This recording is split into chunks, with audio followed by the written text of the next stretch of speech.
Hey guys, I just kind of want to talk to you today, and this is an heirloom long neck Denise. Again, probably butchered the name, but I, I was just kind of looking at these, and we've grown heirlooms, and the nice thing with heirlooms, actually any seed, I don't care if they tell you it's a hybrid or not. I mean, you can select from those hybrids. It will take you longer, but you can select from them and pick out what you want. The issue with hybrids compared to an heirloom, the hybrids, you're going to have a wide variety at first, and then as you bring that breeding back in, selecting for what you want, it's just going to be a little bit longer. Now, I shouldn't say that. It could be shorter. Let's say if you want to take this plant and make a hybrid with this plant with another squash, and then you find a few plants that you like, and then which would be a hybrid, and then you're basically going to take these seeds and then breed them back in and select them for the traits you like. Again, that would be longer than these hybrids that are already started. So people that tell you like hybrids, you're not going to get what you want. I mean, yes, you're going to get some things that just thrown off.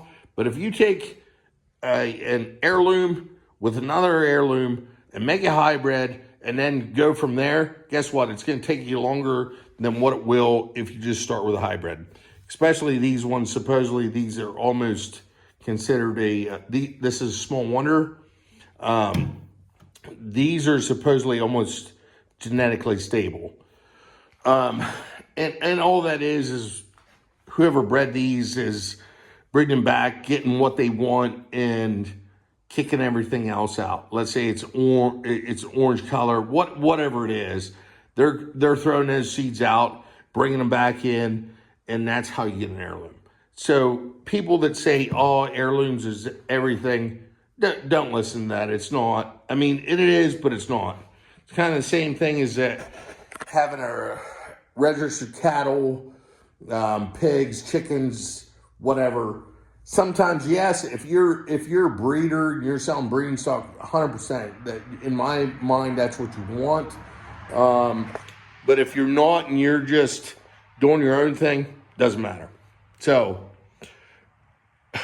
there's a little bit of a rant or tantrum, but what I'm getting on with these, which I'm never going to make a hybrid out of them.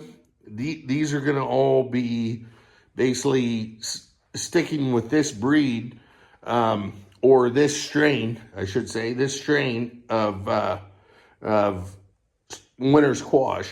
But what I'm going to try to do, some of these, if you can see in this one, very big seed ball, and then the seeds on these kind of stop about here, and everything from there up is all flesh, which the flesh from here up is very dense.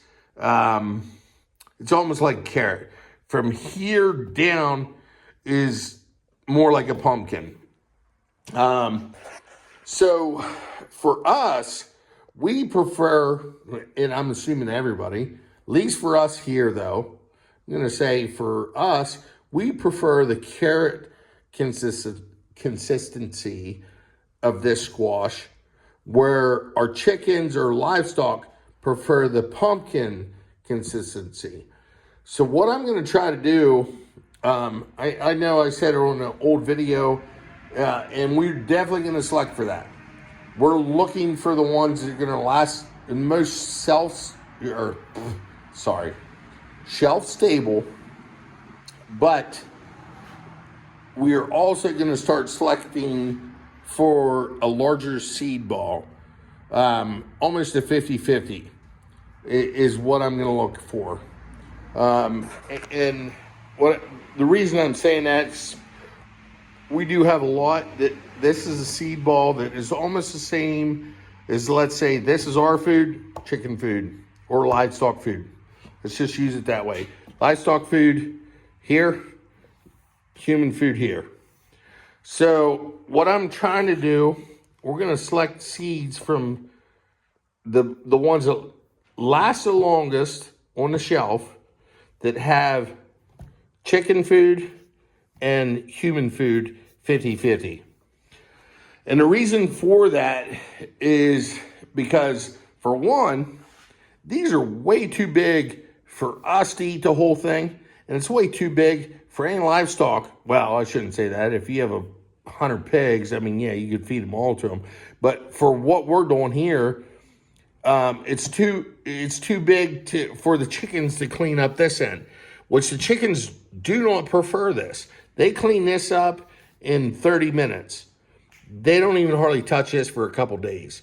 Where, again, if you flip it the other way, humans clean this up in 30 minutes and then touch this side. So that's what I'm going to try to do, is breed them a little more 50-50. A good, long-lasting winter squash, but at the same time, something that we can use for feed and something that we can use for ourselves.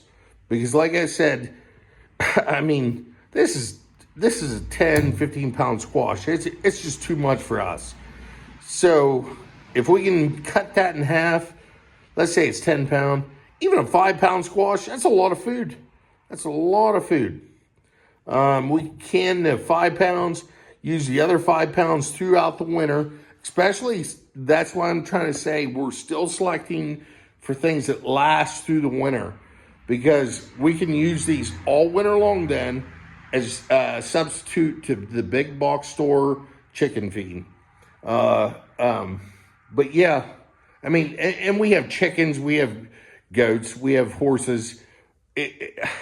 For this stuff, I'm leaning more towards chickens. I mean, you used to have pigs. You could use this for pig feed, but I'm just kind of looking at the chickens with these. So that's just something you guys could look at. And again, that's a neat thing with an heirloom. Or any seed. I don't want to put that out there. These ones, like I said, you might take you a little bit longer to get them stable where you want them.